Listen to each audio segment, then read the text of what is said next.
National अवामी United party से मैं शिखा बंदराल। अगर हम बात करें नशे की तो आज जम्मू से लेकर पूरे भारत में नशा हर एक घर में घुस चुका है और पनप रहा है। यहाँ पे हमारे लोगों को आज कितनी मुश्किलों के साथ साथ एक मुश्किल का सामना ये भी करना पड़ा है कि उनके जवान बच्चे जिनके साथ वो माँ बाप उम्मीद लगाते हैं कि हमारे बच्चे आगे जाके भविष्य बनेंगे, हमारा सहारा बनेंगे, लेकिन आज अगर देखा जाए तो ये भविष्य खतरे में है। क्यों खतरे में है? क्योंकि चिट्टा नाम का नशा इस हर एक इलाके में आज घुस चुका है। हमारे नौजवान जो है, नौजवान पीढ़ी जो है, जिनके साथ उम्मीदें हैं कि देश का भार आगे जाके वो संभालेंगे, लेकिन वो भी आज दुर्भाग्यवश चिट्टे के चपेट में आके इस नशे की वजह से आज वो अपनी ज़िंदगियां गंवाने के ऊपर आ चुके हैं। कितने केसेस हैं जिसमें हमें ये देखने को मिलता है कि ओवरडोजिंग से यूथ मर रहा है। कितने केसेस ऐसे हैं जहां हम देखते हैं कि लड़के हो लड़कियां हो, आज कॉलेजों में स्कूल्स तक जो पढ़ने वाले बच्चे हैं उनके हाथ तक आखिर ये नशा पहुंच कैसे रहा है। अगर स्मगलिंग की बात की जाए तो पुलिस अपनी तरफ से काम कर रही है, सरकार भी अपनी तरफ से काम कर रही है, लेकिन फिर भी हम यहाँ पे नाकाम हैं इन ऐसे रैकेटों को पकड़ने के लिए, ऐसे लोगों को पकड़ने के लिए जो इसकी तस्करी कर रहे हैं। तो आज मैं यही बात करना चाहती हूँ और सरकार के सामने हमारे माननीय प्रधानमंत्री जी से मैं ये की अपील करती हूँ कि अब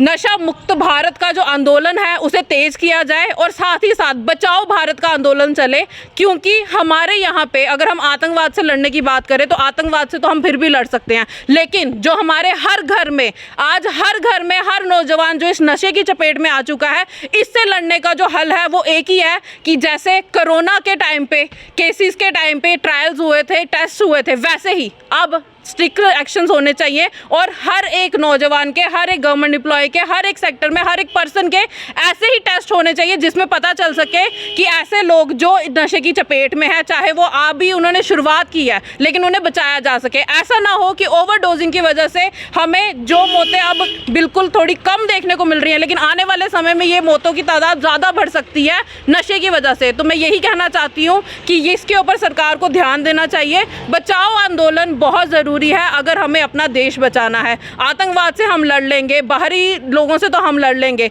लेकिन अगर हमें अपने देश को बचाना है तो ये जो अंदरूनी जो इतना बड़ा अब ये सरगना बन चुका है, पूरा का पूरा इलाके जिससे ग्रस्त हो रहे हैं, इस नशे के ऊपर सरकार को ध्यान देने की ज़रूरत है। हमारे माननीय प्रधानमंत्री जी से मैं एक ही अपील करती हूँ कि आप कृपया करके एक आंदोलन ऐसा चलाइए। आपने स्वच्छता आंदोलन चलाया था तो लोगों ने आपका साथ दिया था। मुझे पूरी उम्मीद है कि हमारे प्रधानमंत्री जी जब ये आंदोलन शुरू करेंगे बचाओ भारत का, तो आवाम उनका साथ देगी और जितने लोग चिट्टे के नशे से ग्रस्त हैं, हर एक प्रकार के जो जानलेवा नशे हैं उनसे ग्रस्त हैं, उनसे मैं एक ही अपील करती हूँ कि इन नशों को आज के आज छोड़ दीजिए। जिन माँ बाप को लगता है कि हमारे बच्चे इन नशों की चपेट में आना शुरू हो चुके हैं, वो कृपया करके सामने आइए और अपने बच्चों को बचाइए। क्योंकि जब तक माँ बाप अपने बच्चों के लिए स्टैंड नहीं लेंगे, जब तक पूरा समाज एकजुट होकर अपने बच्चों को बचाने के लिए एक मुहिम नहीं चलाएगा, तब तक हम इससे बाहर नहीं निकल सकते। चिट्टा नशा एक ऐसा नशा है जो हर एक इंसान को, हर एक परिवार को और धीरे धीरे देश को खोखला करेगा आने वाले वक्त में। तो इसके लिए हमें आज ही मुहिम शुरू करनी चाहिए और मैं अपील करती हूँ आपके माध्यम से कि हर घर, हर महिला, हर आदमी, जहाँ पे भी आपको दिखता है कि कोई बच्चा इस चिट्टे की चपेट में है या कोई इस ग्रस्त ड्रग्स की वजह से अपनी ज़िंदगी तबाह कर रहा है, तो उसे कृपया करके रिपोर्ट करें। जितने लोग जिन्हें लगता है कि हम नशे की चपेट में आ चुके हैं, हम इससे निकल नहीं पा रहे हैं, वो कृपया करके पुलिस में चाहिए, हॉस्पिटल्स में चाहिए, वहां जाके मदद मांगिए ताकि आप वक्त रहते अपनी जान को बचा सके, अपने परिवार को बचा सके। क्योंकि नशा सिर्फ और सिर्फ एक इंसान नहीं करता है, एक परिवार जो है वो ख़त्म हो जाता है नशे की वजह से। क्योंकि माँ बाप की उम्मीदें होती हैं बच्चों के साथ, घर वालों की उम्मीदें होती है, और जिनके बच्चे हैं छोटे छोटे, अगर वो नशे की चपेट में हैं तो वो भी अपने परिवार को एक तरीके से बचा सकते हैं। हॉस्पिटल्स का सहारा लीजिए, डॉक्टर्स का सहारा लीजिए, और मैं चाहती हूँ कि सरकार एक ऐसी कमेटी बनाए जिसमें